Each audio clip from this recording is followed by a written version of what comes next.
नताशा ने दीवार पर सर मारना शुरू किया। सूर्यकांत ने रोकने की कोशिश की तो उसने लात मार दी। अचानक से ऐसा क्या हो गया है? सूर्यकांत अपनी लाइफ में इतना परेशान कभी नहीं हुआ था। बहुत सारी हार का सामना किया था। लोगों ने उसका बहुत मजाक उड़ाया था, लेकिन नताशा उसके साथ थी तो वो खुद को सबसे अमीर इंसान समझता था। लेकिन अब उसको बहुत बेचैनी थी। वो रात रात भर उल्लू की तरह जागता रहता था और नताशा के बारे में सोचता रहता था। पिछले कई दिनों से उसने ना कुछ पढ़ा था और ना ही कुछ लिखा था। बस वो नताशा के बारे में सोचता रहता था। और फिर अचानक उसकी नज़र उस किताब पर गई जो उसने अपने बर्थडे पर ख़रीदी थी। इन दिनों उसकी लाइफ में इतनी हलचल थी कि उसे वक्त ही नहीं मिला उस किताब को पढ़ने का। लेकिन नीलावंती किताब पर नज़र पड़ते ही उसे नताशा की वो बात याद आई जो उस रात उसने कही थी, जानते हो सूर्यकांत, ये अद्भुत किताब है जिससे हम कुछ भी पा सकते हैं। सूर्यकांत उस किताब को पढ़ना शुरू कर देता है। जैसे जैसे वो किताब पढ़ने लगता है उसका मन ही नहीं करता उसको छोड़ने को। आज 3 दिन से लगातार सूर्यकांत उस किताब को पढ़ रहा है और उसे पूरा यकीन है कि इस किताब के मंत्र से वो नताशा को ज़रूर ठीक कर देगा। आज 5वां दिन था और सूर्यकांत उस किताब के आखिरी पन्ने को पढ़ने के बाद उसको बंद करने लगता है तो अचानक उस किताब से ज़ंजीरें निकलना शुरू हो जाती हैं और सूर्यकांत आहिस्ता आहिस्ता ज़ंजीरों के लिपट में आ जाता है। सूर्यकांत अब ज़ंजीरों से लिपटा हुआ बेड पर लेटा हुआ है। अचानक उसकी नज़र एक चूहे पर पड़ती है। पहले वो उसके शरीर के ऊपर चलने लगता है, उसके बाद वो उसके कपड़े को उतरने लगता है और फिर कपड़ों के साथ साथ उसके शरीर को भी नोचना शुरू कर देता है। थोड़ी देर के बाद एक एक करके और भी ज़्यादा चूहे जमा हो जाते हैं और उसको नोचना शुरू कर देते हैं। सूर्यकांत कुछ नहीं कर पाता। आखिर वो कब तक दर्द बर्दाश्त करता? वो वहीं बेहोश हो जाता है। बेहोशी के बाद जब उसकी आँख खुलती है तो वो बिस्तर पर बिल्कुल ठीक लेटा होता है और ख़ुद से कहता है कि मैं तो बिल्कुल ठीक हूँ, लेकिन जो मेरे साथ हुआ वो क्या था? सूर्यकांत के जहन में सवाल तो बहुत थे, लेकिन जवाब एक भी नहीं। अब उसे नताशा की याद आ रही थी। उसने कैलेंडर में डेट देखी तो 22 मार्च थी, लेकिन उसे देखकर वो बहुत हैरान हुआ क्योंकि जब से उसने नीलावंती किताब पढ़ना शुरू की थी तो डेट 17 मार्च थी और आज तो 22 मार्च थी। सूर्यकांत को घर पे आज 5 दिन हो गए। ना तो उसने कुछ खाया था और ना ही पिया था और ना ही नताशा से मिलने हॉस्पिटल गया था। वो खुद से कहने लगा, ये क्या मैं उस नीलावंती किताब में इतना खो गया कि मुझे तो कुछ याद भी नहीं है। मैं अपनी नताशा के पास भी नहीं गया, लेकिन कोई बात नहीं, मेरे पास उस किताब के मंत्र हैं जिससे मैं अपनी नताशा को ठीक कर सकता हूँ। वो रात में ही नताशा के पास जाने के लिए निकलने लगता है, लेकिन जब वो दरवाज़े पर ताला लगाने लगता है तो पता नहीं अचानक उसे क्या हो जाता है कि वो ज़ोर ज़ोर से ताला अपने सर पे मारने लगता है। उसके सर से खून लगातार बह रहा था, लेकिन वो उसकी परवाह किए बगैर ज़ोर ज़ोर से सर पे मारे ही जा रहा था।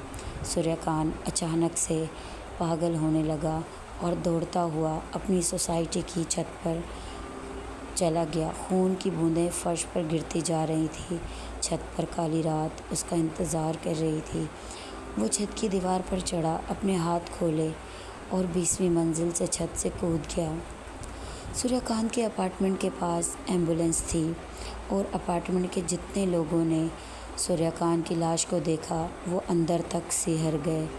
इतनी ऊंचाई से गिरने के बाद उसका सर 3 टुकड़ों में बट गया था और खून बह रहा था और खून पर बुरी तरह से मक्खियाँ भिनभिना रही थी। केस की जांच इंस्पेक्टर बलराज कर रहे थे। बलराज की टीम लाश को देखकर छोटी छोटी बारीकियों को भी नोट कर रही थी और पूछताछ कर रही थी। आसपास के लोगों से पूछने के बाद पता चला कि कुछ दिन पहले उसकी पत्नी पागल हो गई थी और सूर्यकांत के माली हालात भी ठीक नहीं थे। शायद इन सब बातों ने उसे आत्महत्या करने पर मजबूर कर दिया था।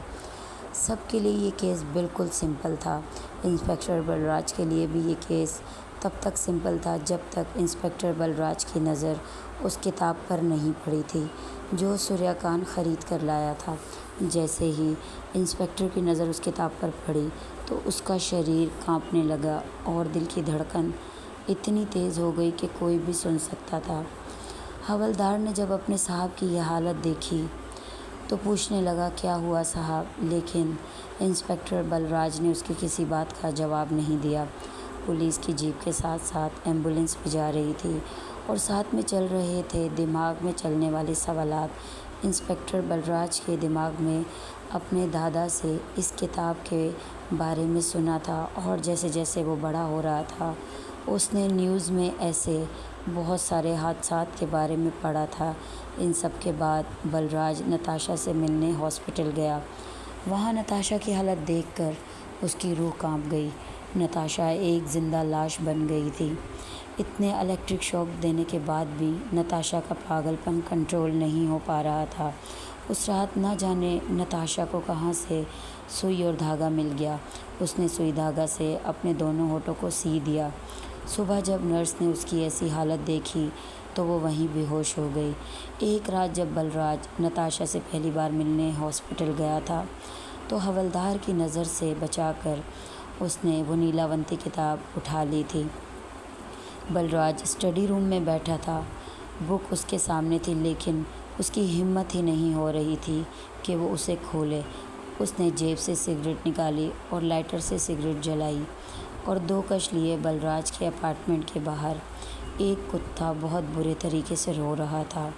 उसके बाद एक पंडित एक लड़की से बात कर रहे होते हैं।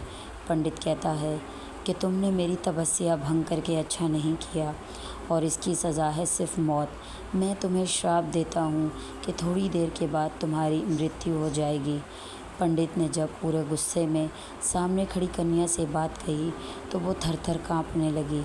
मुझे क्षमा कर दीजिए पंडित जी, मेरा बिल्कुल भी ध्यान नहीं था और जानबूझकर मेरा बिल्कुल भी इरादा नहीं था आपकी तपस्या भंग करने का।